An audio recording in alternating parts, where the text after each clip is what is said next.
तो एप्लीकेशन से स्टार्ट करेंगे, ठीक है, थर्मोडाइनमिक्स का। Many chemical reaction involve the generation of gases capable of doing mechanical work. एक मिनट ना, चलिए।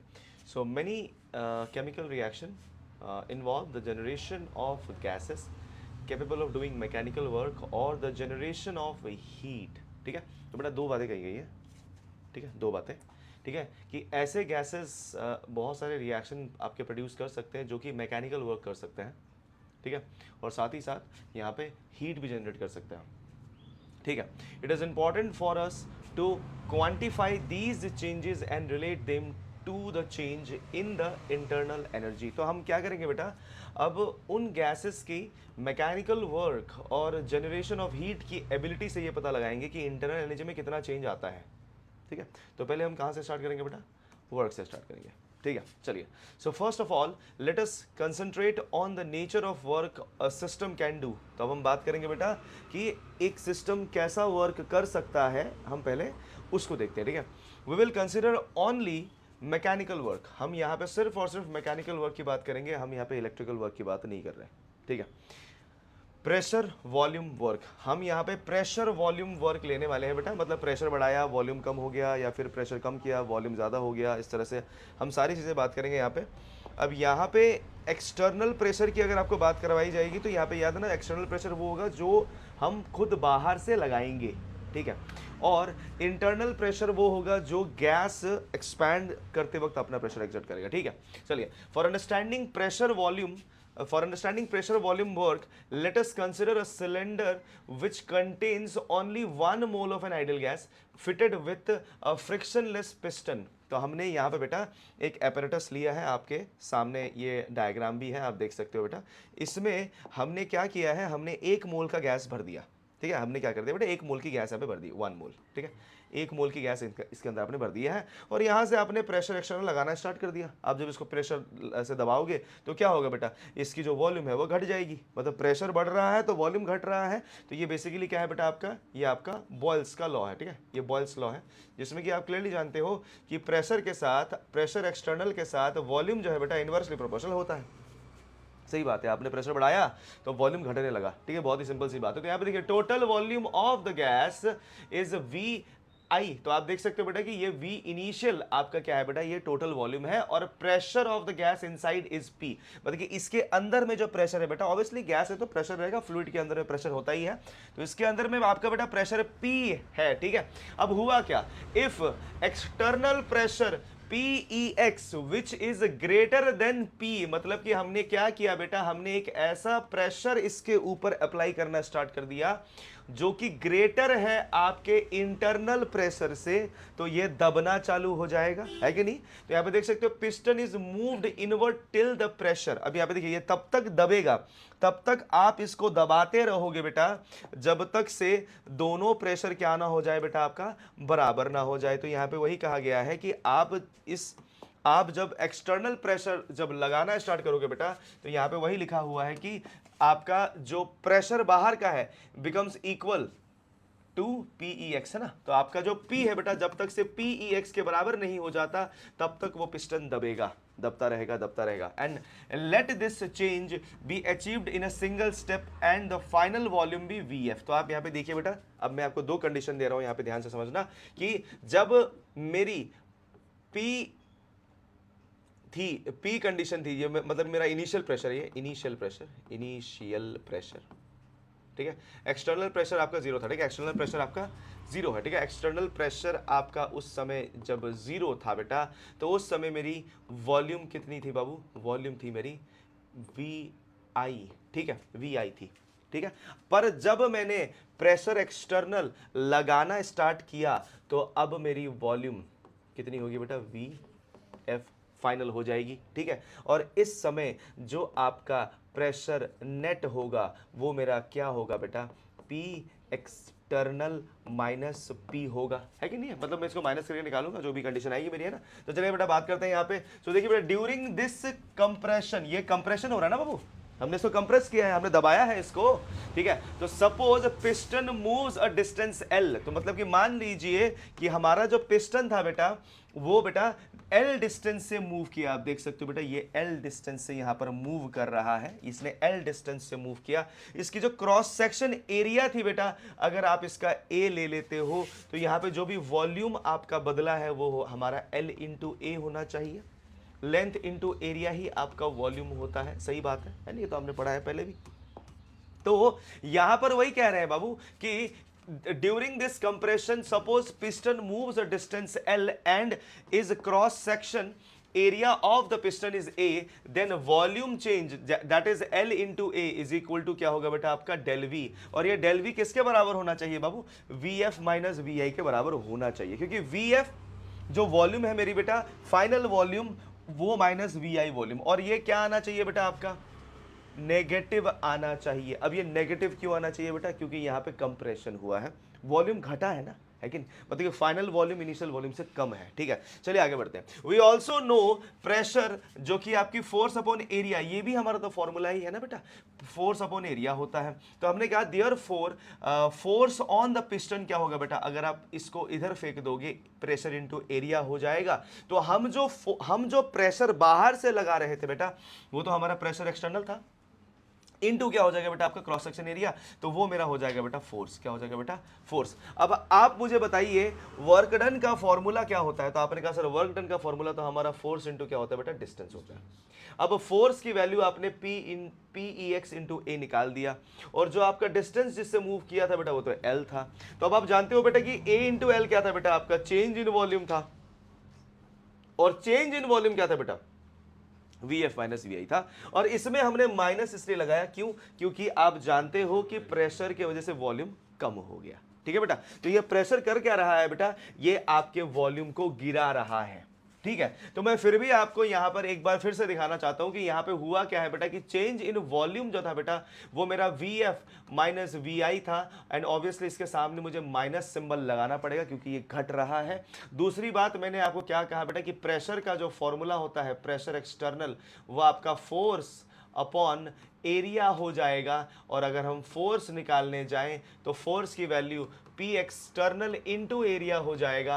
अब आप जानते हो कि वर्क डन का कंडीशन होता है बेटा फोर्स इंटू आपका डिस्टेंस, तो फोर्स जो है बेटा वो P एक्सटर्नल इंटू ए इंटू एल था, और आपने यहाँ पे अभी देखा था बेटा L इंटू ए जो है बेटा वो डेल वी होता है, तो ये आपका minus P external del V हो जाएगा, जो कि आपका minus P external VF minus VI यहाँ पर आ जाता है, ठीक है। तो ये आपकी कंडीशन है बन के निकलती है, तो ये आपको समझ में आएगा, ठीक है। तो ये हो गया बेटा आपका माइनस का जो सिंबल है यहाँ पे वही लिखा है, the negative sign of this expression is required to obtain conventional sign for W, और जो W है बेटा आपका वो आपका वर्क डन है विच विल बी पॉजिटिव, ठीक है, विच विल बी पॉजिटिव। तो यहाँ पे मैं थोड़ा सा इसको बता देता हूँ। अभी देखिए बेटा आगे देखिए क्या बोल रहे हैं ये।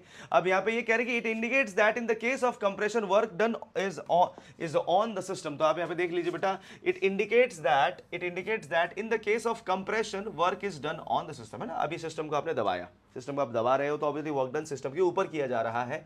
Here VF minus VI will be negative and negative multiplied by negative will be positive, hence the sign obtain for the work done will be positive. तो यहाँ पे आप एक बात को समझेंगे कि यहाँ पर क्या कहने की कोशिश हो रही है, थोड़ा सा समझना, ठीक है। देखिए the negative sign of this expression is required to obtain conventional sign for W। अब आप यहाँ पे जो नेगेटिव लगाए हो ना बेटा, ये नेगेटिव हम जो लगा रहे हैं बेटा, इस नेगेटिव को हम इसलिए यूज कर रहे हैं ताकि हम इसको पॉजिटिव बना सके, क्योंकि नेगेटिव नेगेटिव क्या हो जाता है बेटा आपका पॉजिटिव, ठीक है, उस कन्वेंशनल साइन को सही करने के लिए। क्योंकि वर्क डन किस पे किया गया है बेटा आपके सिस्टम पे, और सिस्टम पे जब भी हम वर्क डन करते हैं तो बेटा हम बेसिकली एनर्जी उसको दे रहे हैं, ठीक है। तो इसीलिए जब हम यहां पर इसके नेगेटिव साइन को इनकॉर्पोरेट करेंगे तो बेसिकली आपकी जो वर्क डन है बेटा लास्ट में फाइनली पॉजिटिव ही आएगी।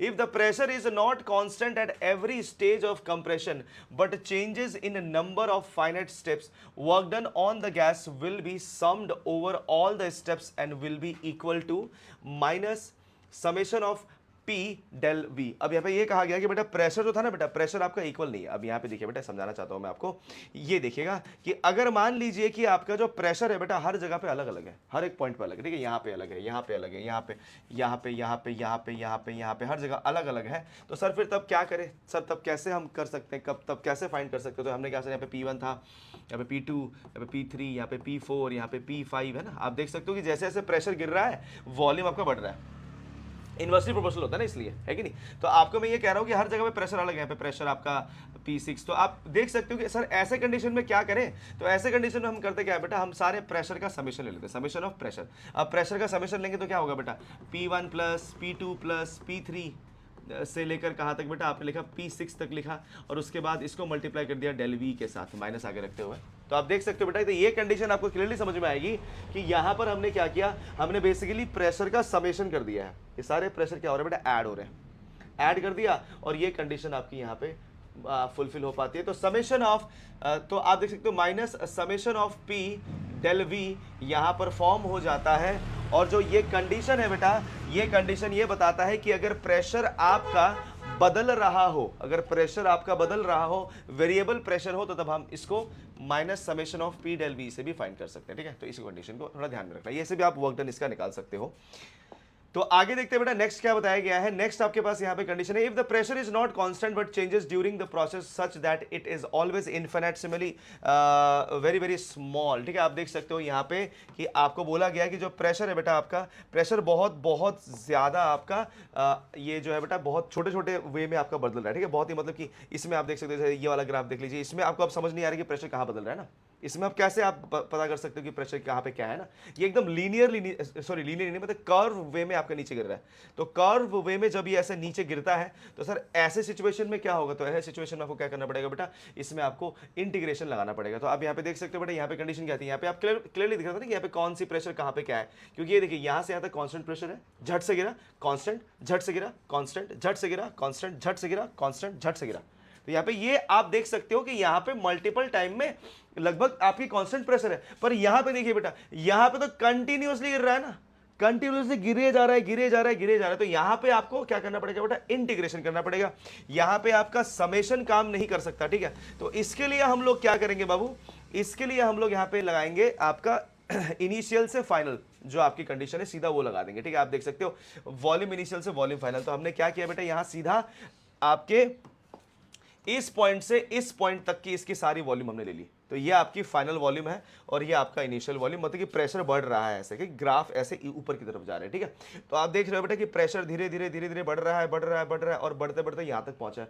तो आप देख सकते हो वॉल्यूम क्या हो रहा है बेटा, आपका डिक्रीज हो रहा है। यहाँ पे क्या हो रहा है, वॉल्यूम डिक्रीज, और प्रेशर क्या हो रही है बेटा, आपकी इंक्रीज हो रही। तो प्रेशर इंक्रीज तो वॉल्यूम डिक्रीज होता है। तो आप अब यहाँ पे देख सकते हो बेटा कि यहाँ पे आपको एक बात समझ में आएगी कि जो कंडीशन हमने यहाँ पर देखा वो ये है कि अगर ये बहुत ही इनफाइनाइटेसिमली, बहुत ही आपके greater than the pressure of the gas, then each stage of compression the volume decreases by an infinitesimal small amount। मतलब कि अगर मान लीजिए कि बहुत ही छोटे प्रेशर का अगर चेंज है तो बहुत ही छोटा सा वॉल्यूम भी आपका डिक्रीज होगा।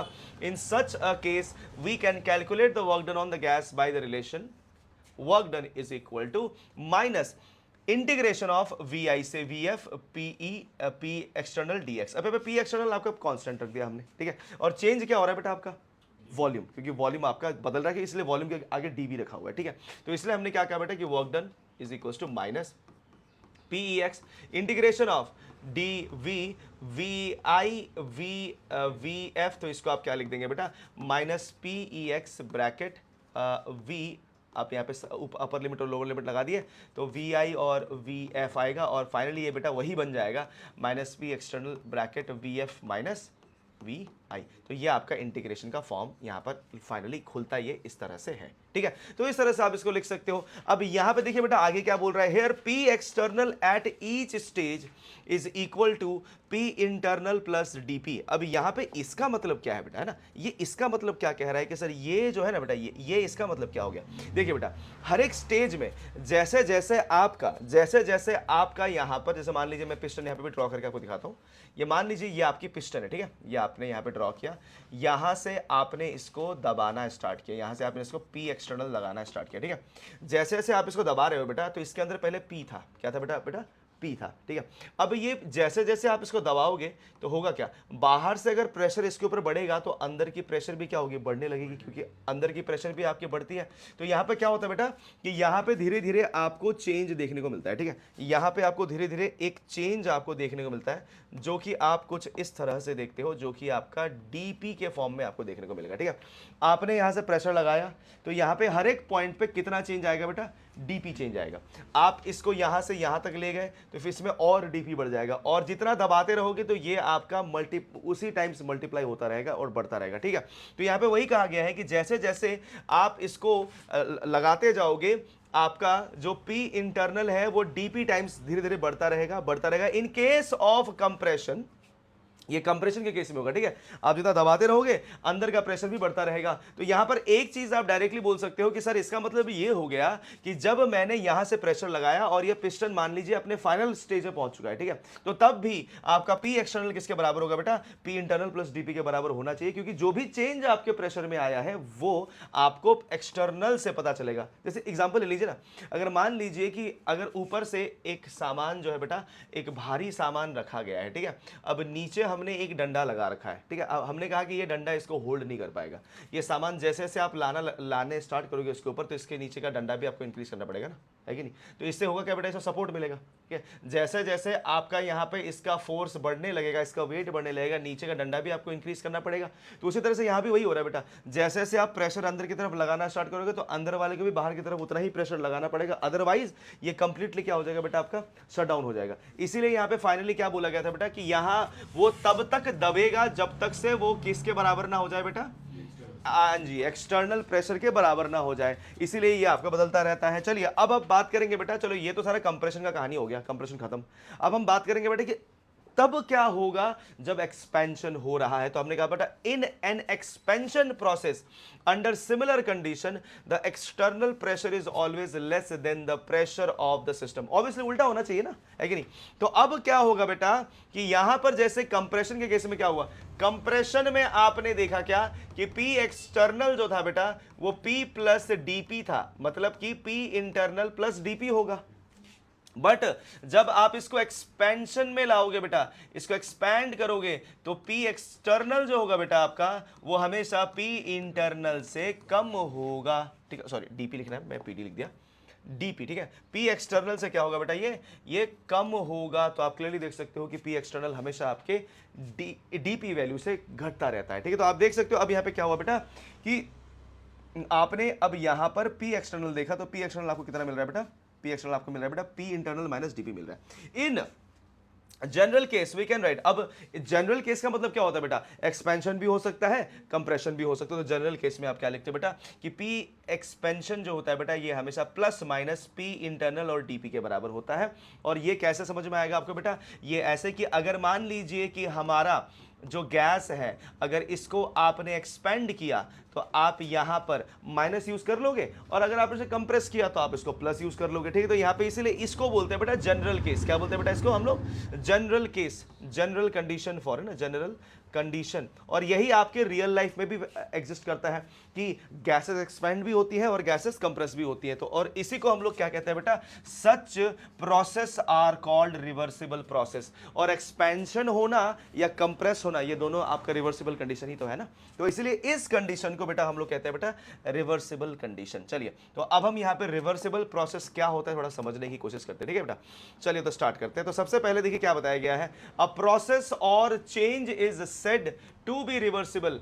किस एक प्रोसेस को या चेंज को हम रिवर्सिबल तभी कहते हैं बेटा if a change is brought out in such a way, यहाँ पे a change is brought out in such a way that the process could at any moment, कोई भी moment, be reversed by an infinitesimal change, ठीक है। यहीं तक से आप अगर बोल देंगे तो काफी है। ये देखिए एक ऐसा प्रोसेस होता है बेटा रिवर्सिबल प्रोसेस जिसको आप किसी भी मोमेंट में जब वो रिएक्शन प्रोसीड कर रहा हो आप तब के तब उसको क्या कर सकते हो बेटा, रिवर्स कर सकते हो, तब के तब उसको आप पूरा रिवर्ट बैक कर पाओ। तो ऐसे प्रोसेस को हम लोग रिवर्सिबल प्रोसेस कहते हैं। अब आगे देखिए बेटा, फिर और क्या बात ये लोग कह रहे हैं, a reversible process proceeds infinitely slowly by a series of equilibrium state. मतलब ये बहुत स्लो होता है, धीरे धीरे धीरे धीरे धीरे धीरे धीरे धीरे, ठीक है। Such that system and the surrounding are always in a near equilibrium with each other. तो मतलब कि रिवर्सिबल प्रोसेस में किसी भी मोमेंट में इक्विलिब्रियम अचीव किया जा सकता है, ठीक है। तो इसका मतलब ये हो गया कि इनका इस पर्टिकुलर डेफिनेशन से हमको ये पता चल रहा है कि रिवर्सिबल प्रोसेस में आप किसी भी मोमेंट में इक्विलिब्रियम अचीव कर सकते हो, ठीक है। तो ये हो गई आपकी एक्सपेंशन की और कंप्रेशन की कहानी। अब थोड़ा सा इसका एक दो आपका ये मैथमेटिकल एक्सप्रेशन भी है, चलो उसको भी एक बार देख लेते हैं। सो आप आगे देखिए बेटा, processes other than reversible process are known as irreversible process, ठीक है। अभी हम इररिवर्सिबल प्रोसेस के बारे में भी पढ़ेंगे। चलिए देखिए बेटा, वो प्रोसेसेस जो कि आपके रिवर्सिबल नहीं है तो उनको हम लोग इररिवर्सिबल प्रोसेस कहते हैं। और जनरली होता यही है बेटा कि in chemistry we face problem that can be solved if we relate the work term in internal pressure of the system, ठीक है। तो आप क्लियरली देख सकते हो बेटा कि हम लोग जनरली आपके केमिस्ट्री में, ठीक है, in general in chemistry we face problems that can be solve, ठीक है। हम वो प्रॉब्लम्स को मतलब सॉल्व करने की कोशिश करते हैं बेटा जो आपके, है ना, जो आपके सॉल्व हो सकते हैं। उसको रिलेट करने के लिए हम लोग वर्क टर्म और इंटरनल प्रेशर का इस्तेमाल करते हैं, ठीक है। यहां पे याद रखिएगा, we can relate work to internal pressure of the system under reversible condition. तो याद रखिए बेटा, रिवर्सिबल कंडीशन में हम लोग इंटरनल प्रेशर को रिलेट कर सकते हैं, ठीक है। और यहाँ पे by writing equation as follows, तो आपने यहाँ पे देखिए इक्वेशन लिख दिया। अब अगर मान लीजिए कि ये डब्ल्यू रिवर्सिबल था, क्या था बेटा, ये डब्ल्यू रिवर्सिबल। तो रिवर्सिबल प्रोसेस में मैंने अभी आपको बताया था क्या बेटा, प्रेशर एक्सटर्नल किसके बराबर होता है, इंटरनल प्लस माइनस डीपी के बराबर होता है। तो हमने यहाँ पे पुट कर दिया इसको। और जब हम इसको सॉल्व करने जाएंगे, देखिए बेटा, since DP into DV is very small we can write. अब आपने डीपी और डीवी, अब इन दोनों का अगर आप मल्टीप्लाई करते हैं, देखिए मैथ्स का एक रूल होता है, ठीक है। देखिए अगर मान लीजिए कि मैं यहाँ पे लिख रहा हूँ, अब इसको थोड़ा डिराइव करके दिखाता हूँ नॉर्मली क्या किया है इन्होंने। देखिए तो डब्ल्यू रिवर्सिबल आपके पास था, डब्ल्यू रिवर्सिबल होता है बेटा minus integration of V I से वी एफ, ठीक है। और आपके पास पी एक्सटर्नल इंटू डीबी था, ठीक है। अब अगर ये रिवर्सिबल है तो हम रिवर्सिबल में जानते हैं कि वी नो दैट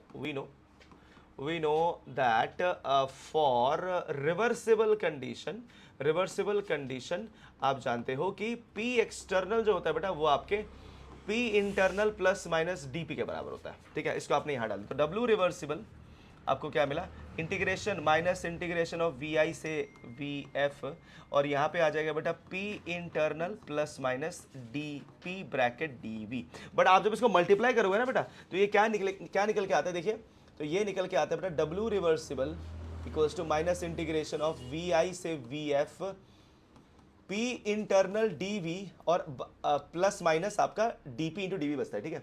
अब डीपी डीवी ऑलरेडी बहुत छोटे छोटे वैल्यूज है। अब जैसे मान लीजिए अगर आपको मैं कहा कि सर 0.01 को मल्टीप्लाई कर दो 0.02 के साथ, तो पता है क्या आएगा, ये आएगा आपका 0.123, ये आएगा, सॉरी 0.002 आ जाएगा, ठीक है। ये और छोटा हो गया ना, तो मतलब कि आप जब छोटे से छोटे वैल्यू को मल्टीप्लाई करते हो तो ये और छोटा हो जाता है। तो इसलिए क्या करते हैं बेटा, हमने इसको बहुत छोटा है तो उसको हमने नेगलेक्ट कर दिया, तो बचता सिर्फ क्या है बेटा, सिर्फ यही बचता है आपका, ठीक है। तो आपका P इंटरनल और डीवी बचा। So now the pressure of the gas, अब देखिए बेटा, now the pressure of the gas P internal which we can write as P now can be expressed in terms of its volume through gas equation. तो आप clearly देख सकते हो बेटा कि अब अगर आप थोड़ा दिमाग यहाँ पे लगाओ तो अब आपको ये समझ में आ रहा है कि ये जो P इंटरनल बचा वो तो गैस का बचा ना, है कि नहीं, ये तो गैस का खुद का है कि नहीं। तो यहां पर आप इसको अब यहां पे कैसे एक्सप्रेस कर सकते हो बेटा, इसको आइडियल गैस इक्वेशन की तरह एक्सप्रेस कर सकते हो, ठीक है। तो P इंटरनल को हम लोग क्या लिख सकते हैं बेटा, यहां पे देखिए, अब P इंटरनल को मैंने यहां पे एक्सप्रेस कर दिया, P इंटरनल इंटू V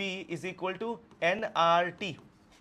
आप ऐसा कर सकते हो। और थोड़ा सा अगर आप याद करें बेटा तो स्टार्टिंग में आपको बताया था मैंने बेटा, हमने कितना मोल लिया था गैस का बेटा, 1 मोल लिया था, तो हमारा n तो 1 हो जाएगा, है कि नहीं, n तो हमारा 1 हो जाएगा। बट कोई बात नहीं, अभी इसको कंटिन्यू करते हैं। देखिए बेटा, तो हमने क्या किया बेटा, हमने P इंटरनल को अब यहाँ पे P इंटरनल को क्या मान लिया, P मान लिया, ठीक है। P इंटरनल को P मान के कर दिया, तो P की वैल्यू हमारी क्या आ गई बेटा, NRT बाई V आ गई। अब आप देख सकते हो कि P इंटरनल की जगह हमने क्या डाल दिया बेटा, NRT बाई वी डाले, तो हमने उसको पुट कर दिया सीधा यहाँ पे NRT by V DV by V है, ठीक है। अब आप देख सकते हो बेटा ये NRT कांस्टेंट है तो ये बाहर आ जाएगा, ठीक है। Integration of 1 by V D V, अब आपको याद होगा शायद आपके 0 चैप्टर में आपको फिजिक्स वाला में कराया गया होगा, integration of 1 by x D x क्या होता है बेटा, ln x होता है, ठीक है बेटा, ये ln x होता है। तो यहाँ पे इसीलिए ये ln, और यहाँ पे ध्यान देना बेटा, एक और चीज बताना चाहता हूँ यहाँ की क्या कंडीशन है, यहाँ पे लोअर लिमिट vi है और अपर लिमिट vf था ना बाबू। तो मैं इसको एक बार सॉल्व करके दिखाता हूँ, ठीक है, ये कैसे आया। फिर यहाँ बहुत सारे बच्चे फंस जाते हैं, सर ये क्या हुआ, सर ये हमें नहीं आया समझ में। तो मैं आपको ये बता रहा हूँ कि ये कैसे आया, ठीक है। चलिए एक बार ध्यान से देखना है।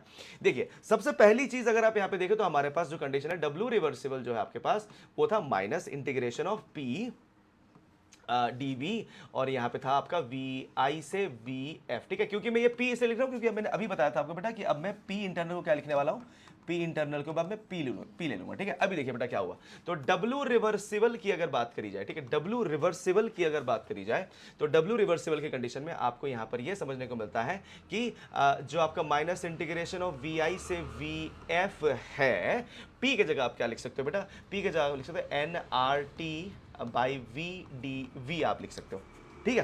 अब आपने एनआरटी को बाहर निकाल दिया क्योंकि इंटीग्रेशन v का होने वाला है, क्योंकि लिमिट v की लगी हुई है, ठीक है। तो यहां पे आपने क्या किया बेटा, w reversible is equal to minus N R T integration V I V F तक ये डी वी बाई वी हुआ, ठीक है। अब यहां पर हमारा जो फॉर्मूला है अगर वो अप्लाई कर दो तो w रिवर्सिबल आपको मिल जाता है minus N R T L N bracket लगा के एल एन वी, और यहां पे आपका वी आई से वी एफ, ये कंडीशन आपको देखने को मिलता है। अब अपर लिमिट और लोअर लिमिट आप जब यहाँ पे डाल दोगे तो ये कुछ इस तरह से लिखा, W reversible is equal to minus N R T, ये बनेगा बेटा upper limit minus lower limit, ठीक है। ये आपको यहाँ पे देखने को मिलेगा, ठीक है। वी आई और वी एफ आप माइनस कर दोगे, ठीक है। और फाइनली आपको पता होगा लॉग का एक फॉर्मूला होता है बेटा, L N A minus L N B जो होता है बेटा वो L N A by B होता है, ठीक है। तो मैंने यहाँ पे फाइनली क्या लिख दिया बेटा, W reversible is equal to minus N R T L N V F by V I आपको यहाँ पे देखने को मिलता है। ये ऐसे आया हुआ है,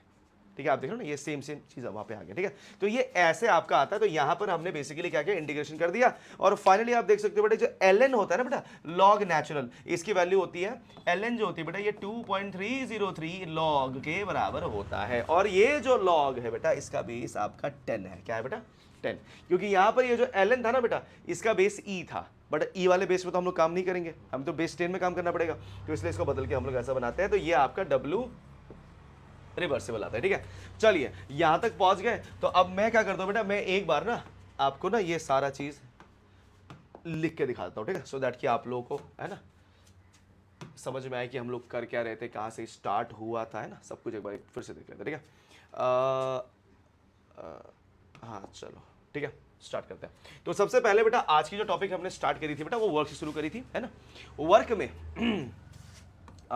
वर्क से हमने शुरू किया, ठीक है। मैं सब कुछ एक बार लिख दे रहा हूं, ठीक है। वर्क से हमने स्टार्ट किया बेटा, वर्क में हमने स्पेशली सिर्फ कौन सी वर्क को कंसीडर किया बेटा, मैकेनिकल को, ठीक है। मैकेनिकल वर्क को हमने कंसीडर किया था, ठीक है। हमने मैकेनिकल वर्क को कंसीडर कर रहे थे। हमने बेटा पिस्टन ली थी, हमने पिस्टन ली, पिस्टन को हमने दबाया, ठीक है। यहाँ पे हमने पिस्टन को है ना, यहाँ पे पिस्टन रखा, हमने पिस्टन को बाहर से पी एक्सटर्नल से दबाया था बेटा, ठीक है। और जब हमने इसको दबाया तो ये बेटा आपका जो इसने डिस्प्लेसमेंट है, आप देख सकते हो, डिस्प्लेसमेंट बोल दो या आप कह दो कि सर इसने जो लेंथ है एक पर्टिकुलर लेंथ से बेटा ये यहाँ से कहाँ पहुँच गया बेटा, ये यहाँ तक से पहुँच गया था। तो इसने मान लो कि यहाँ पे एल डिस्टेंस को कवर किया, और इसकी जो क्रॉस सेक्शनल एरिया जो आपकी आ रही थी बेटा वो ए आ रही थी, ठीक है। इसके अंदर की प्रेशर को हमने P मान रखा था, ठीक है। ये हमको समझ में आ रहा है, ठीक है।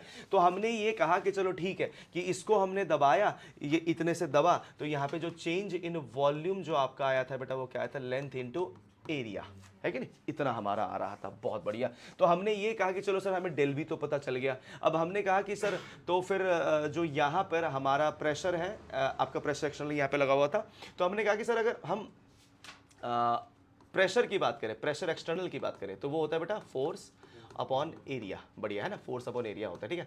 तो आपने फोर्स को कितना कंसिडर कर लिया, P एक्सटर्नल इनटू एरिया, आपने कंसिडर इसको कर लिया था। बहुत बढ़िया। इसके बाद फिर आपने कहा चलो नाउ मैकेनिकल वर्क फाइंड कर लेते हैं, चलो वर्क डन फाइंड कर लेते हैं। तो वर्क का जो फॉर्मूला होता है वो फोर्स इनटू डिस्टेंस आपका हो जाता है। तो W जो आप निकाले थे बेटा वो क्या आएगा, फोर्स, आप देख सकते हो फोर्स की वैल्यू क्या थी बेटा, P एक्सटर्नल इनटू A, और लेंथ आपकी एल थी, ठीक है। तो W इक्वल्स टू आपको क्या मिल गया बेटा, P external area into length आपका चेंज इन वॉल्यूम आएगा और ये माइनस में आपका आना चाहिए। क्या बात है, बहुत बढ़िया, ठीक है। अब इसको हमने सर फिर दो तरह से कंसिडर किया, दो तरह से कंसिडरेशन में जब आपने यहां पे लिया है तो आपने कहा सर दो कंडीशन कौन कौन सा होगा, तो हमने सर पहला कंडीशन लिया, when work done is changing but not very sharply, ठीक है। अगर मान लीजिए एकदम शार्पली नहीं चेंज हो रहा, ठीक है, इनफाइनाइट सिमिली नहीं चेंज हो रहा, या फिर यहाँ ब्रैकेट में लिख देता हूँ बेटा infinite simile not changing, okay, not changing, ठीक है। तो यहाँ पे आपने क्या कर दिया बेटा, इनफाइनाइटली चेंज नहीं हो रहा, तो तब आपकी जो वर्क डन आएगी वो कैसे आएगी, minus summation of P D, sorry D नहीं, पी डेल वी, आप इसको ऐसे निकाल सकते थे। ये आपकी होगी बेटा क्या, ये आपकी तब होगी बेटा जब आपका इनफाइनाइटली चेंज नहीं हो रहा। पर आपने जब कहा नहीं सर अब इनफाइनाइटली चेंज हो रहा है, आपने कहा कि when work done when work done is changing, ठीक है, चेंजिंग इनफाइनाइट सिमिली ठीक है, इनफाइनाइट सिमिली, देन तब क्या होगा बेटा, तब वर्क डन जो निकलेगा minus integration of V I से वी एफ, और ये क्या आएगा बेटा, पी एक्सटर्नल dv, ये आपका निकल के आएगा, ठीक है। इसका मैं फाइनल फॉर्म भी इवन आपके सामने लिख देता हूं, ये यही बनेगा बेटा आपका minus P external V F minus V I, यही आपका बन के आता है, ठीक है। ये बाद में आप सॉल्व करेंगे, ठीक है। अब इसके बाद अगला जो पॉइंट हमने यहां पे चालू किया बेटा वो ये था कि सर चलो ठीक है हमको समझ में आ गया, पर सर रिवर्सिबल कंडीशन का क्या। So now for reversible condition, ठीक है, रिवर्सिबल कंडीशन के लिए आपने चालू किया, ठीक है, रिवर्सिबल कंडीशन के लिए, तो रिवर्सिबल कंडीशन के लिए आपने ये कहा कि if the condition can be reversed then, ठीक है, देन आप यहां पे क्या बोल सकते हो बेटा, P एक्सटर्नल जो था बेटा वो P internal plus minus D P के बराबर था। क्या बात है ना, यही तो था हमारे पास, है कि नहीं, ये कंडीशन थी हमारे पास, बहुत बढ़िया। तो हमारा सर वर्क डन क्या आएगा, और ये कंडीशन फिर से मैं बता दूं ये किसके लिए है, इनफाइनाइट सिमिली, क्यों बेटा, हाँ एकदम एग्जैक्टली, ये अब रिवर्स केस में आपका जो है बेटा, रिवर्स केस में आप यहाँ पे कर सकते, रिवर्स केस में जनरल केस ही आता है ना आपका, रिवर्स में आप एक्सपैंड भी कर रहे हो उसको, ये भी कर रहे हो ना, मतलब दोनों केस में एक बार में कवर कर दे रहा हूँ, जिसमें कि आप इसको एक्सपैंड भी कर पा रहे हो और इसको आप कंप्रेस भी कर पा रहे हो, ठीक है, एक ही बार में, क्योंकि रिवर्स बोल देना डायरेक्टली। और ये इनफाइनाइट सिमिली हो रहा है बेटा, इसीलिए मैं यहाँ पे डीपी ले रहा हूँ, ध्यान देना, ठीक है। अगर इनफाइनाइट सिमिली नहीं होगा तो फिर नहीं होगा। और आप अगर डेफिनेशन भी देखिए रिवर्सिबल कंडीशन का, तो आप क्या बोलेंगे सर कि सर रिवर्सिबल कंडीशन में तो रिएक्शन इतना स्लो है कि बहुत ही इनफाइनाइट चेंज आ रहा है, उसमें आ रहा है ना। तो हमने क्या किया बेटा, अब इसको लेना स्टार्ट कर दिया, तो हम क्या बोलेंगे sir, work done will be equal to minus integration of V I से वी एफ तक जाएगा ये, और तब आपका जो पी एक्सटर्नल है वो क्या बन जाएगा बेटा, P internal plus minus D P बन जाएगा, बहुत बढ़िया। और इसको हमने डी वी के साथ मल्टीप्लाई कर रखा है, ठीक है। अभी देखिए बेटा क्या बनता है ये, तो finally work done equals to minus integration of V I से क्या बेटा, वी एफ बनेगा, और ये पी इंटरनल dv बचेगा। अब यहां पे लिख देंगे sir since dp dv is very small और लेस, ठीक है, जो भी आप कह दो इसको ना, इस तरह से आप इसको यहाँ पे नेग्लेक्ट कर दोगे। अब इसके बाद क्या सर इसके बाद हम लोग कहाँ पहुंचे, तो now applying ideal gas equation. अब यहाँ पे ना एक सवाल आपको मन में होना चाहिए, सर आपने आइडियल गैस इक्वेशन क्यों लगाया, सर कैसे लग गया, है कि नहीं, क्योंकि एग्जैक्टली और गैस के लिए लगा रहे हैं हम लोग। और दूसरा पॉइंट क्या होगा बेटा, हम लोग क्या कौन सा कंडीशन में है, रिवर्सिबल, और ये कंप्रेस भी कर रहा है और एक्सपैंड भी कर रहा है, दोनों चीजें कर रहा है, इसलिए, ठीक है। तो आपने जब अप्लाई किया आइडियल गैस इक्वेशन, तो आप जानते हो बेटा P equals to nRT by क्या होता है बेटा, V होता है। आपने उठा के इसको यहाँ डाल दिया और हमने इसको P इंटरनल के ही बराबर मान लिया है, तो हम लोग क्या लिख सकते हैं बेटा, work done is equals to minus integration of V I से वी एफ होगा, और ये बनेगा बेटा nRT dv बाई v आपका आ जाएगा, सही बात है, nRT बाहर आ गया। कंडीशन देखिए बेटा, work done equals to minus nRT integration V I से वी एफ आएगा, और ये बनेगा बेटा आपका dv बाई v, जो कि आप लिख सकते हो माइनस nRT ln v, और लिमिट कहां से कहां तक बेटा, वी आई से सॉरी वी फाइनल तक, ठीक है, ये आ गया आपका। अब इसके फिर खोल दिया आपने तो वर्क डन, और ये वर्क डन रिवर्सिबल चल रहा है, ठीक है, ये सब वर्क डन रिवर्सिबल लिखना भूल गया, सॉरी, वर्क डन रिवर्सिबल, ये work done reversible, work done reversible, ठीक है। तो ये आपका कंडीशन आ गया। अभी देखिए वर्क डन रिवर्सिबल की कंडीशन में आप जब इसको अप्लाई करते हो तो ये कंडीशन आपका आएगा माइनस एन आर टी, ये बनेगा आपका upper limit minus lower limit, तो L N V F minus L N V I आएगा, और ये फिर से इसमें लगा देंगे बेटा formula L N A minus L N B का, तो ये आएगा बेटा L N A upon B, तो डब्ल्यू रिवर्सिबल जो आपको यहाँ पे देखने को मिलता है minus N R T L N V F by P I, ये आपको देखने को मिलेगा। और इसका जो फाइनल फॉर्म आपका बन के आएगा बेटा वो मैं आपको अगले पेज पे दिखाता हूँ, ये आपका आएगा W reversible is equals to minus N R T dot 2.303 log V F by V I, जिसको कि आप फाइनली लिख सकते हो W reversible equals to minus 2.303 N R T log V F by V I. तो ये आपका finally W reversible निकल के आता है, ठीक है। आई होप समझ में आ गया, क्लियर था, है नहीं? तो ये आपका हो जाता है बेटा मैकेनिकल वर्क का काम, ठीक है। मैकेनिकल वर्क इस तरह से आपका काम करता है। चलिए, तो यहां तक से आप आगे, अब हम बात करेंगे बेटा फ्री एक्सपेंशन की, ठीक है। फ्री एक्सपेंशन में होता क्या है बेटा कि एक्सटर्नल प्रेशर आपकी जीरो हो जाती है। एक्सटर्नल प्रेशर अगर आपका जीरो हो चुका है तो आपको एक बात को समझना पड़ेगा कि अब यहां पे सिर्फ और सिर्फ इंटरनल प्रेशर एग्जिस्ट करेगा, क्योंकि एक्सटर्नल प्रेशर है ही नहीं, ठीक है।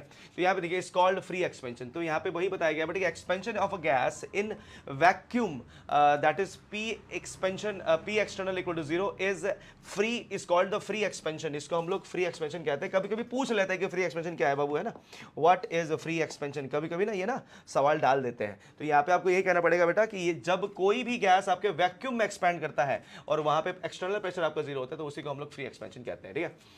No work is done during free expansion, कोई भी वर्क नहीं कर सकते हम, ठीक है, कोई भी वर्क कर ही नहीं सकते। क्यों नहीं कर सकते? क्योंकि वर्क डन का फॉर्मूला होता है पी एक्सटर्नल इंटू वॉल्यूम, और पी एक्सटर्नल तो जीरो है, तो ये आपका बार बार जीरो ही आता रहेगा, ठीक है। तो आप देख सकते हो बेटा कि so a free expansion, so no work is done for during free expansion of an ideal gas whether the process is reversible or irreversible, है ना। Now we can write equation 5.1 in numbers of way depending on the type of process, ठीक है। ये अलग अलग process के अलग अलग प्रोसेसेस के लिए हम अब इस इक्वेशन को बदल सकते हैं बेटा, जो कि हमारा इक्वेशन 5.1 था। अब ये 5.1 कौन सा था बेटा, तो आपको याद होना चाहिए, वो था आपका first law of thermodynamics, that was del U is equals to Q plus W, यही था ना बेटा। तो हम इसको अब अलग अलग तरह से लिख सकते हैं। तो आप प्लीज देखिए बेटा, लेट अस सब्स्टिट्यूट W, तो W की वैल्यू क्या थी बेटा, minus P X del V थी। तो अब मैं क्या कर सकता हूं बेटा, अब मैं W की जगह ये लिख सकता हूं। तो मेरे को यहाँ पे फर्स्ट कंडीशन मिल गया, ठीक है। दूसरा, if the process is carried out at constant volume, अगर वॉल्यूम कांस्टेंट पे किया गया हो बेटा, तो आपको एक बात बता दूं, वॉल्यूम कांस्टेंट में डेल वी जो होता है बेटा वो जीरो होता है, वॉल्यूम में कोई चेंज नहीं हो रहा। तो अगर डेल वी जीरो हो जाएगा तो आपको पता होना चाहिए कि डेल यू सीधा किसके बराबर हो जाएगा बेटा, क्यू के बराबर हो जाएगा, और उस समय हम उस क्यू को क्यू वी बोलेंगे। क्या बोलेंगे बेटा, क्यू वी। और ये क्यू वी बोलने का मतलब ये हो रहा है बेटा कि वहां पे वॉल्यूम क्या है बेटा, कांस्टेंट है, ठीक है। तो याद रखिएगा बेटा कि ये एट कांस्टेंट वॉल्यूम आपका जो चेंज इन इंटरनल एनर्जी होता है बेटा, ये हमेशा आपके सिर्फ और सिर्फ हीट पे डिपेंड करता है कि आप उसको गर्म करते जाओ करते जाओ करते जाओ, तो उसमें जितनी इंटरनल एनर्जी का चेंज आएगा वो उसके ऊपर डिपेंड करेगा। चलिए मैं आपको इसका एक एग्जांपल भी देता हूं, ठीक है। जैसे मान लीजिए कि आपने एक कंटेनर ले लिया, ये फिक्स्ड साइज का कंटेनर है, ये आपका कंडक्टिंग कंटेनर है, ये सिर्फ हीट को अंदर जाने में अलाउ करता है पर ये मास को बाहर आने के लिए अलाउ नहीं करता, ठीक है ना। और ये हीट को भी बाहर आने नहीं देता, इसको भी ध्यान रखना कि ये मैंने कहा कि सिर्फ हीट अंदर जा रहा है। इमेजिन कर लो, ठीक है। तो मान लो कि अगर यहां में हीट दिए जा रहा हूं, ठीक है, तो क्या इसके अंदर की गैस कभी एक्सपैंड कर पाएगी? वो तो कर ही नहीं पाएगी, क्योंकि तो बंद है ना, कर ही नहीं पाएगी। पर इसकी इंटरनल एनर्जी बढ़ेगी, हाँ सर बढ़ेगी, क्योंकि हम हीट तो दे रहे हैं। ये एग्जैक्टली वही कंडीशन है बेटा, ठीक है, कि आपने किया क्या कि आपने उसके अंदर में जो गैस है उसको फिक्स्ड कर दिया है एक पर्टिकुलर वॉल्यूम में, और आप उसको हीट दिए जा रहे हो, ठीक है। ऐसा आपके नॉर्मली इंजन में होता है, जो आपकी गाड़ी के इंजन होते हैं ना बेटा, उसमें आपकी गैस एक्सपैंड कर रही है, फिर पिस्टन्स को हिला रहे हैं, सिलेंडर हिल रहा है, तो बट वो गैस का जो इंजन का जो आपका मेन चैम्बर है वो तो फिक्स साइज का है ना, है कि नहीं। जो पिस्टन्स हिलेंगे उसमें फिक्स साइज का है, तो वॉल्यूम एक समय तक ही बढ़ सकता है, एक एक्सटेंट तक बढ़ सकता है, उसके बाद तो बढ़ना बंद हो जाएगा। तो एक समय के बाद बेटा वहां पर ये लगना चालू हो जाता है, आपका del U equals to Q V लगना चालू हो जाता है। इसकी वजह से बेटा वो क्या करता है, फिर वर्क डन करना चालू करता है, ठीक है। चलिए तो आगे बढ़ते बेटा। हाँ जी, हाँ एग्जैक्टली बेटा, अगर आप हीट दे रहे हो तो आप बेसिकली उसके ऊपर उसको एनर्जी दे रहे हो, और हाँ वर्क डन तो जीरो होगा, पर वर्क डन आपका यहाँ पे वॉल्यूम के चेंज ना होने के कारण जीरो हो रहा है कि नहीं? बट यहाँ पे बेसिकली उसकी इंटरनल एनर्जी तो बढ़ रही है ना, बॉडी की अगर इंटरनल एनर्जी को आप इंक्रीज कर रहे हो तो बेसिकली उससे अब आप कोई ना कोई यूजफुल वर्क तो करवा ही सकते हो ना, ठीक है? वो हमने कोई आपका जो है वर्क डन नहीं किया क्योंकि हमने उसकी वॉल्यूम को एक्सपैंड नहीं किया, ठीक है? तो वो बात है, ठीक है? चलिए आगे बढ़ते। The subscript V in the QV denotes, थोड़ा देखिए बेटा यहाँ पे मैं इसको मिटाता हूँ। The subscript V in the QV denotes that the heat is supplied at constant volume। आप देख सकते हो बेटा ये constant volume में आपने क्या किया बेटा, हीट को सप्लाई किया है, ठीक है? तो फिर से मैं बता दूं बेटा, the subscript V in QV denotes that the heat is supplied at a constant volume। ये constant volume में दिया गया है, मैं आपको अभी बता चुका हूं। अभी आगे नेक्स्ट देखिए बेटा, अब हम बात करेंगे बेटा isothermal and free expansion of an ideal gas. अब ये आइसोथर्मल का मतलब पता ही है आपको, कांस्टेंट टेम्परेचर होता है, इसका मतलब है ना। सो फॉर आइसोथर्मल कंडीशन आप देखिए बेटा, फॉर आइसोथर्मल कंडीशन आप देख सकते हो, आइसोथर्मल का मतलब कि आप यहाँ पे कोई भी टेम्परेचर इंक्रीज नहीं कर रहे हैं। अगर आप टेम्परेचर इंक्रीज नहीं कर रहे हो तो आप देख सकते हो बेटा कि expansion of an ideal gas into vacuum, जिसमें कि आप जानते हो वैक्यूम में वर्क डन आपका जीरो होता है क्योंकि उसमें आपकी प्रेशर एक्सटर्नल क्या हो जाती है बेटा, जीरो हो जाती है। तो आप याद रखिए बेटा, अगर आइसोथर्मल कंडीशन है तो आप तो हीट भी तो नहीं दे पाओगे उसको, हीट भी नहीं दे पाओगे क्योंकि टेम्परेचर आपका कांस्टेंट है। तो आपका वर्क डन भी जीरो क्योंकि प्रेशर एक्सटर्नल जीरो है, आपने हीट नहीं दे पा रहे हो क्योंकि ये आइसोथर्मल है, तो आपका इंटरनल एनर्जी चेंज भी क्या होगा बेटा, जीरो होगा। क्योंकि आइसोथर्मल कंडीशन में अगर आप वैक्यूम में कोई भी काम करते हो बेटा, तो याद रखिएगा बेटा कि वहां पर अगर आपने कोई हीट नहीं दिया तो आपका डेल यू हमेशा क्या आएगा, जीरो आएगा। सो यहाँ पे इक्वेशन 5.1 देखिए बेटा, del U is equal to Q plus W होता है, can be expressed for isothermal irreversible and reversible change as follows. तो अब हम क्या करेंगे बेटा, यहाँ पे रिवर्सिबल और इररिवर्सिबल चेंज को थोड़ा सा हम यहाँ पे एक बार चेक कर लेते हैं कैसे कैसे इसको डिफाइन कर सकते हैं। सबसे पहले देखिए बेटा, for isothermal irreversible change, isothermal irreversible change के लिए अगर आप इसको करते हो तो आपको यहाँ पे देखने को मिलेगा बेटा, फिर से ध्यान देना, आइसोथर्मल बोला गया है, ठीक है? आइसोथर्मल, आइसोथर्मल का मतलब यहाँ पर आपका टेम्परेचर जो है वो कांस्टेंट है, ठीक है? तो तब हम अगर यहां पर इसके ये डेल यू को अगर हम यहां पर एक्सप्रेस करें तो ये क्या बन के आएगा, ठीक है? तो फिर से देखिए बेटा क्या बोला जा रहा है कि हमें इसको एक्सप्रेस करना है, in can be express for isothermal irreversible and reversible process, ठीक है? चलिए तो स्टार्ट करते हैं। तो यहां पे आप देखिए सबसे पहले क्या बोला जा रहा है कि अगर आइसोथर्मल कंडीशन में कर रहे हो तो डेल यू क्या होता है बेटा, आपका जीरो होता है, ठीक है? जीरो। और अगर ये जीरो है तो हमारे पास क्या मिल रहा है, डेल यू इक्वल्स टू क्या होता है बेटा, क्यू प्लस डब्ल्यू होता है। अब डेल यू तो आपकी जीरो है, क्या है बेटा, जीरो। तो अगर ये जीरो है तो आप Q प्लस डब्ल्यू लिख दिए, तो Q equals to minus W होगा। सही बात है कि नहीं बात है, ठीक है? तो हमने यहाँ पे लिख दिया। अब आप जानते हो बेटा कि अगर आपने प्रेशर एक्सटर्नल दिया है, क्योंकि यहाँ पे आपको ये बोला गया है कि आइसोथर्मल कंडीशन में डेल यू आपकी तो जीरो है, ठीक है? बट अगर आपने प्रेशर एक्सटर्नल दिया है तो तब कंडीशन क्या आएगा बेटा, Q इज इक्वल्स टू आपका minus P external bracket V F minus V I हो जाएगा, जो कि माइनस माइनस क्या बन जाएगा बेटा, आपका प्लस बन जाएगा। इसलिए Q इक्वल्स टू क्या आएगा बेटा, P external V F minus V I आपका निकल के आएगा। तो ये कंडीशन किसके लिए बेटा, ये आपका इररिवर्सिबल चेंज के लिए है। और इररिवर्सिबल चेंज में कहीं भी आप ऐसा नहीं बोल सकते कि प्रेशर एक्सटर्नल जीरो होगा। पता है क्यों? क्योंकि इररिवर्सिबल चेंज में प्रेशर एक्सटर्नल का होना लाजमी है, क्योंकि आपको पता होना चाहिए कि प्रेशर एक्सटर्नल जीरो तभी होता है जब रिवर्सिबल चेंज हो रहा हो, ठीक है? अब आइए बेटा आगे, फॉर आइसोथर्मल रिवर्सिबल चेंज। अब आइसोथर्मल रिवर्सिबल चेंज के लिए तो बहुत ही सिंपल है, अभी तो आपने कर लिया रिवर्सिबल चेंज का इतना सारा डेरिवेशन आपने जो किया, तो इसमें अभी आपने क्या निकाला बेटा, देखिए वर्क डन रिवर्सिबल, तो आपका ये निकल के आया है, ये रहा पूरा पूरा वैल्यू आपने ये निकाला ही है बेटा, वर्क डन रिवर्सिबल है ना। तो बस उसको करना कुछ नहीं है, पुट ही करना है, यहाँ पे देख सकते हो आप, है ना? आराम से इसको यहाँ पे आप पुट करके सॉल्व कर सकते हो।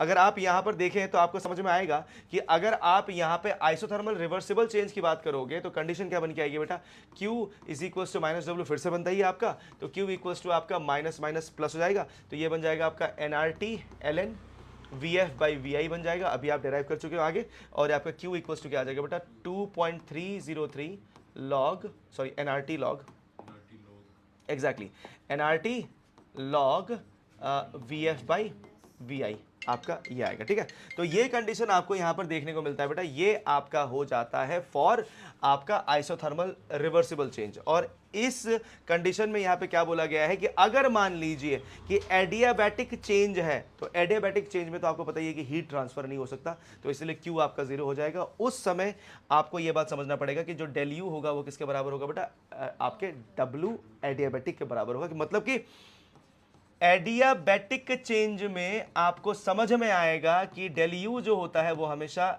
वर्क डन के ऊपर ही सिर्फ डिपेंड करता है, क्योंकि आपको पता होगा कि del U equals to Q plus W होता है। और इन एडियाबैटिक कंडीशन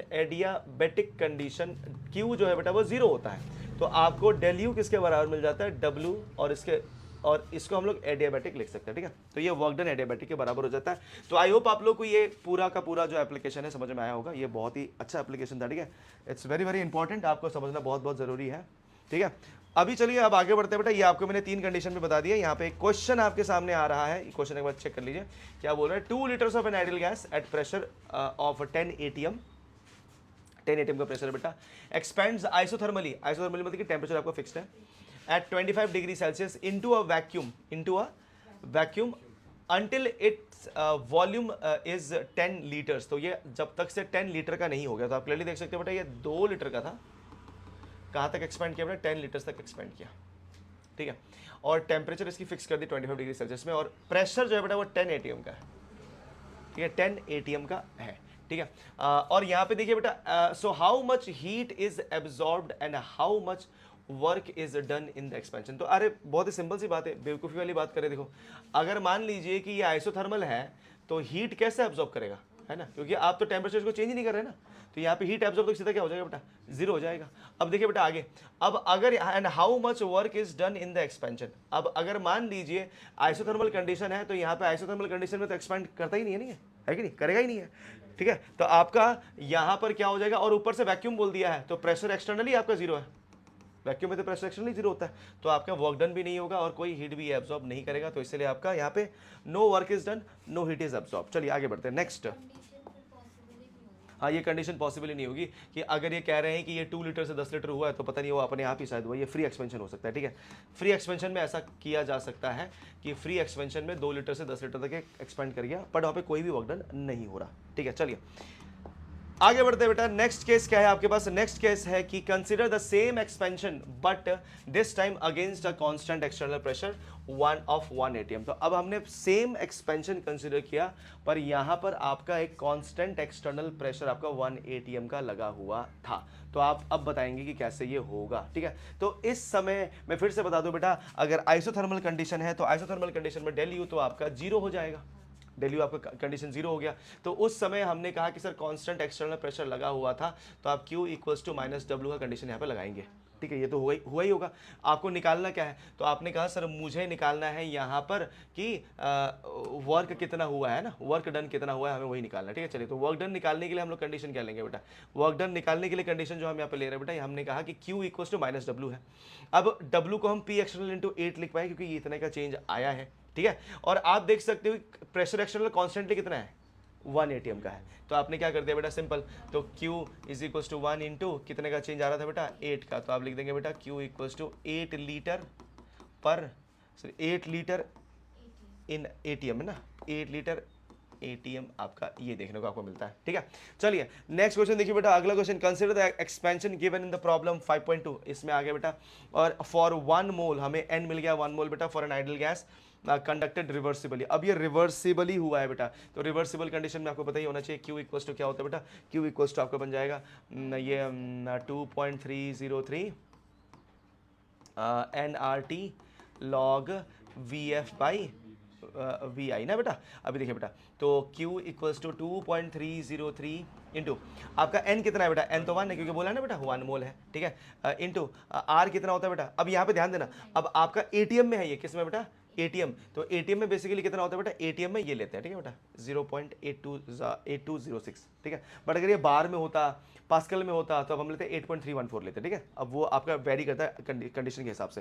तो ये कितना हो गया बेटा, ये आपका आ गया 0.8206 इंटू, अब ये 298 केल्विन है, तो हमारा टेम्परेचर पहले टॉप में कितना था बेटा, 25 डिग्री सेल्सियस था ना, तो इसलिए 298 यहाँ पे आया है, 298 इंटू लॉग 10/2, क्योंकि फाइनल 10 था और आपका ये 2 होगा, ठीक है। तो आपने ये फॉर्मूला लगा दिया। जैसे आप इसको सॉल्व करेंगे तो देखिए बेटा लॉग की वैल्यू log 8 आ जाएगी। log 8 की वैल्यू इन्होंने log 5, ओह सॉरी, तो 5 होगा ना, 2 5, यस एग्जैक्टली। तो ये क्या होगा बेटा, इसको सॉल्व करने के बाद log 5 आएगी। log 5 की वैल्यू इतनी होती है, इसको बस आपको सॉल्व करना है, ठीक है। क्या करना है बेटा, सॉल्व। तो आपका फाइनली जो आंसर आएगा वो आएगा 393.66 लीटर एटीएम, ये आपका आंसर आ जाएगा। तो ये बन जाता है बेटा आपका इस क्वेश्चन का आंसर, ठीक है। तो यहाँ पे आपको तीनों कंडीशन पूछे गए थे बेटा, फर्स्ट कंडीशन भी, सेकंड कंडीशन भी, थर्ड कंडीशन भी, जो कि आप यहाँ पे देख सकते हो बेटा। ये आइसोथर्मल एंड फ्री एक्सपेंशन का जो ये 3 कंडीशन था, उसी के ऊपर आपका क्वेश्चन यहाँ पे नीचे पूछा गया था, ठीक है। चलिए अब आगे बढ़ते हैं बेटा। नेक्स्ट अब हम बात करेंगे यहाँ पे एंथैल्पी के बारे में। What is enthalpy? एंथैल्पी बहुत ही इंपॉर्टेंट चीज़ है बेटा, ठीक है। एंथैल्पी बहुत ज़्यादा आपको काम आएगा, बहुत लंबे समय तक आप इसका इस्तेमाल करोगे, ठीक है, अगर आप केमिस्ट्री कंटिन्यू पढ़ते रहे तो। चलिए स्टार्ट करते हैं। एंथैल्पी, इसका सिंबल H होता है बेटा, ये रही बेटा आपकी, इसकी सिंबल आपकी H की है। A useful new state function, ठीक है, काफ़ी यूजफुल स्टेट फंक्शन है बेटा। चलिए ये भी आपके पाथ डिपेंडेंट नहीं होने वाला, ये भी आपका इनिशियल टू फाइनल स्टेट पे ही डिपेंड करेगा, क्योंकि यहाँ पे क्लियरली बोलते हैं ना ये स्टेट फंक्शन है, ठीक है। चलिए we know that the heat absorbed at a constant volume is equal to change in the internal energy। तो यहाँ पे क्या कहा गया बेटा कि जो हीट एब्जॉर्ब होता है बेटा at constant volume is equal to the change in the internal energy, ठीक है। ये आपके इंटरनल एनर्जी के चेंज के बराबर होता है, सही बात है कि नहीं। तो इसके बारे में हमने पहले भी बात करा है कि नहीं, del U equals to Q V, और इस समय हमारी वॉल्यूम क्या है बेटा, कांस्टेंट है, ठीक है। But most of the chemical reactions are carried out not at constant volume ना, और बट ऐसा होना तो मतलब कि काफी रेयर है, क्योंकि मैक्सिमम जितने भी आपके केमिकल रिएक्शन होते हैं उसमें वॉल्यूम का चेंज तो होगा ही होगा, है कि नहीं। बट इन फ्लास्क और test tube under constant atmospheric pressure, तो हम लोग बेसिकली क्या करते हैं बेटा कि प्रेशर बेसिकली आपकी कांस्टेंट रहती है, आपका वॉल्यूम तो चेंज हो ही रहा होता है, ठीक है, ध्यान देना। So we need to define another state function which may be suitable under these condition. तो अब हमको इसीलिए यहां पर एक नया, क्योंकि ये वाली कंडीशन तो बेटा पॉसिबल शायद ही हो पाए, तो इसीलिए हमें एक नया ऐसा एक स्टेट फंक्शन की जरूरत पड़ती है बेटा, जो कि हमारे जो अगला कंडीशन जो बताया गया ना अभी, जिसमें कि हम लोग बेटा कांस्टेंट प्रेशर ले रहे हैं और वॉल्यूम को चेंजिंग वे में ले रहे हैं, तो उस समय बेटा ऐसा कौन सा स्टेट फंक्शन होगा जो कि इस चीज को डिफाइन करेगा। तो इसको डिफाइन करने के लिए बेटा हमारा क्या आया बेटा, एंथैल्पी आया। क्या है बेटा, एंथैल्पी। तो एंथैल्पी इसको फिर डिफाइन करता है। अभी देखिए बेटा यहां पे स्टार्ट हुआ कहानी। So we may write equation as, ठीक है, del U equals to QP, और यहां पे क्यूपी क्यों लिया गया बेटा, क्योंकि ये अब एक नया स्टेट फंक्शन है जो कि हमारे कांस्टेंट प्रेशर पे काम कर रहा है, ठीक है, इसीलिए ये आपका क्यूपी आया है। बहुत बढ़िया। Minus P del V at constant pressure, हमने कांस्टेंट प्रेशर पे इसको ऐसे लिख दिया, ठीक है। अभी देखिए बेटा, where QP is heat absorb by the system and minus P del V represents expansion work by the system. आप देखिए बेटा कि यहां पर होता क्या है कि आपका QP जो है बेटा वो कांस्टेंट प्रेशर की बात कर रहा है, ये P आपका, और यहाँ पे वही कहा गया है कि माइनस पी डेल वी क्या रिप्रेजेंट कर रहा है बेटा, ये एक्सपेंशन वर्क को डिफाइन कर रहा है, और ये जितना हीट को वो एब्सॉर्ब कर रहा है। अब देखिए बेटा कोई भी सिस्टम को आप अगर हीट दोगे तो वो एक्सपैंड ही करता है नॉर्मली, ठीक है। चलिए so let us represent the initial state by subscripting 1 and final state by 2। तो अब यहाँ पे देखिए बेटा इनिशियल को 1 से दिखा रहे हैं और फाइनल को 2 से दिखा रहे हैं, ठीक है। तो यहाँ पे देखिए स्टार्ट किया इन्होंने इस डेरिवेशन को, यहाँ पे क्या हुआ है, तो थोड़ा सा मैं इसको मिटा देता हूं। यहाँ पे देखिए बेटा यहाँ पे क्या बोल रहा है, तो यहाँ पे बोल रहा है आपका कि बेटा कि अगर ये मेरी फाइनल स्टेट है, ये आप देख सकते हैं बेटा यहाँ पे U2 मेरी फाइनल स्टेट है, U1 मेरा इनिशियल स्टेट, ठीक है। अगर आप U2 माइनस U1 करते हो तो आपको क्या मिलेगा बेटा, QP तो सेम ही रहने वाला है, P V2 माइनस V1। तो इसको मैं आपको यहाँ पर एक बार अलग से एक बार लिख के दिखाता हूँ, ठीक है। अब देखिए बेटा आपको एक बात पता होगा कि ये जो डेल U है, डेल U इक्वल्स टू क्या होता है बेटा आपका, QP minus P del V, यही तो है कंडीशन, है कि नहीं। अब U2 को आप क्या लिख सकते हो, U2 को आप सॉरी डेल U को आप क्या लिख सकते हो, U2 माइनस U1 लिख सकते हो, and that is equals to QP minus P V2 minus V1। यहाँ पे वही लिखा हुआ है ना, देखिए है कि नहीं। अब इसको क्या किया बेटा इन्होंने चेंज किया, अब QP को यहाँ पे लेके आ गए और U2 माइनस U1 को उधर फेंक दिया। अब जब इसको उधर डाल दिया गया है तो आप देख सकते हो कि इसने क्या किया है, इन दोनों के साथ इसको मल्टीप्लाई कर दिया। तो कंडीशन क्या बन के आ रही है बेटा, आप देख सकते हो U2 माइनस U1 आपके पास है, आपने इसको मल्टीप्लाई कर दिया तो QP की कंडीशन कुछ ऐसे निकल के आती है। Now we can define another thermodynamic function. अब हम यहाँ पे क्या करेंगे बेटा, ये जो दिख रहा है आपको बेटा ये और ये, अब एक नया थर्मोडायनेमिक फंक्शन बनेगा जो कि आप देख सकते हो द एंथैल्पी H, जिसको कि Greek word enthalpein to warm और हीट कांस्टेंट कहता है, ठीक है बेटा। As H is equal to U plus PV, एक नया आपका यहाँ पे क्या आ गया बेटा, अब एक नया स्टेट फंक्शन आपको देखने को मिलता है बेटा। So equation becomes QP equals to H2 minus H1, और आप देख सकते हो कि कांस्टेंट प्रेशर में जो भी आपका हीट एब्जॉर्ब होता है वो किसके बराबर होता है, डेल H के बराबर होता है। मतलब कि ये आपके यहां पर चेंज इन एंथैल्पी को डिफाइन करता है। तो इस चीज को यहां पर हमेशा याद रखना बेटा कि ये इस तरह से आपका एंथैल्पी यहां पे डिफाइन हुआ है। तो अब मैं आपको दो जो स्टेट फंक्शन थे कि जिसके कंपैरिजन पे इसको निकाला गया, मैं उससे इसको कंपेयर करके दिखाता हूं बेटा। कि पहले हुआ ये कि हमने देखा कि सर जो डेल यू था बेटा, डेल यू का चेंज आपके कांस्टेंट वॉल्यूम में ये QV के बराबर था, बट हमने कहा कि ऐसा हमेशा पॉसिबल तो नहीं होगा। तो इसीलिए बेटा एक नया स्टेट फंक्शन लाया गया जो कि आपका डेल H था, जो कि आपके QP की कंडीशन को भी सेटिस्फाई कर सकता था, ठीक है। तो इसीलिए आपके कांस्टेंट वॉल्यूम में इंटरनल एनर्जी चेंज आपका हीट के बराबर होता है, जबकि आपके कांस्टेंट प्रेशर में आप देख सकते हो बेटा एंथैल्पी के बराबर आपका हीट गिवन होता है, ठीक है। तो ये प्लीज आप इसको है ना याद रखिए, बहुत अच्छा चीज है ये, MCQ में बहुत फ्रीक्वेंटली पूछ लेता है कि कांस्टेंट प्रेशर में क्या कंडीशन अप्लाई करोगे और कांस्टेंट वॉल्यूम में क्या कंडीशन अप्लाई करोगे। तो आप फिर से मैं बता दूं कि यहां पर QV को आप लिख सकते हो डेल U, पर आप डेल ये जो आप QP है बेटा, QP को लिख सकते हो डेल H, जिसको कि आप फर्दर अगर एग्जैजरेट करोगे तो ये आपका U plus P del V के फॉर्म में देखने को मिलेगा, ठीक है। तो ये देखिए बेटा वही आ रही है, क्योंकि H जो है बेटा, ये डेल H जो है बेटा वो तो यही है ना, है कि नहीं, है कि नहीं। ये डेल H जो है बेटा वो तो बेसिकली आपका U plus P del V ही होगा ना, तो इसलिए ये आपको यहाँ पर देखने को मिलता है। बेसिकली यहाँ पर डेल लगाना भूल गया मैं, तो ये कंडीशन आपका del U plus P del V आपका बन जाता है, ठीक है। और ये जो चीज़ है ना बेटा, ये चीज़ फिजिक्स में बहुत काम आता है आपको, ये फिजिक्स में आपको फिर से पढ़ाया जाएगा। फिजिक्स में आपको QP और QV का रिलेशन बताने के लिए बोल रहा है, CP/CV ये सब चीज़ें आपको पूछता है, तो उस समय आपको ये सब ये काम आपका आता है, ठीक है। चलिए, तो आई होप आपको ये समझ में आ गया, सिंपल सी चीज थी है ना। तो ये आपका नया स्टेट फंक्शन हमने यहाँ पे बना दिया गया है।